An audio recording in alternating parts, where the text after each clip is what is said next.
السلام علیکم دوستو، بہت سارے لوگ واٹس ایپ پر یہی سوال کر رہے کہ کچھ لوگوں نے اپنا لائسنس وغیرہ اقامہ وہ بھیجا تھا واٹس ایپ پر، لیکن وہ جو سعودی تھا وہ اس کو 15 ڈرائیور چاہیے تھا، لیکن میرا پاس 3-4 بندے جو تھے وہ مل گیا، لیکن باقی میں نے بہت کوشش کیا نہیں ملا۔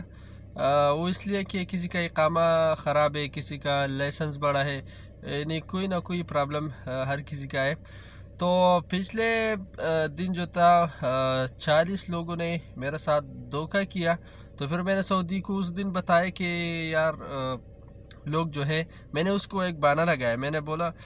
لوگ جو ہے سیلری تھوڑا زیادہ مانگتے ہیں، تو اس نے انکار کر دیا کہ نہیں میں تو زیادہ نہیں دوں گا۔ تو پھر اس نے بتایا چلو میں دوسری جگہ پہ دیکھ لوں گا۔ تو ابھی جو ہے شاید وہ کسی انڈین سے اس نے بات کیا، تو ان لوگوں سے گزارش ہے کہ دوسری جگہ پہ انشاءاللہ میں کوشش کروں گا، کام مل گیا تو آپ کو میں بتاؤں گا۔ ابھی فی الحال جو وہ 15 ڈرائیور تھا، 15 نہیں ہے تو بہت زیادہ ڈرائیور تھا، لیکن 15 جو تھا وہ ارجنٹ تھا، تو وہ ابھی ان لوگوں کی وجہ سے ہوا یا کسی کا غلطی ہے ان کی وجہ سے ہوا، لیکن وہ جو کام ہے وہ ابھی ہاتھ سے نکل گیا۔ وہ ابھی کسی انڈین کے ساتھ اس نے بات کیا، تو ان لوگوں کو میں نے خبردار کرنا تھا کہ جس نے لائسنس یا اقامہ بھیجا ہے میرے واٹس ایپ پر، تو انشاءاللہ میں دیکھ لوں گا کسی اور جگہ سے کام ملے تو آپ لوگ کو میں اپڈیٹ ضرور دوں گا۔ اپنا خیال رکھیں۔ السلام علیکم ورحمۃ اللہ وبرکاتہ۔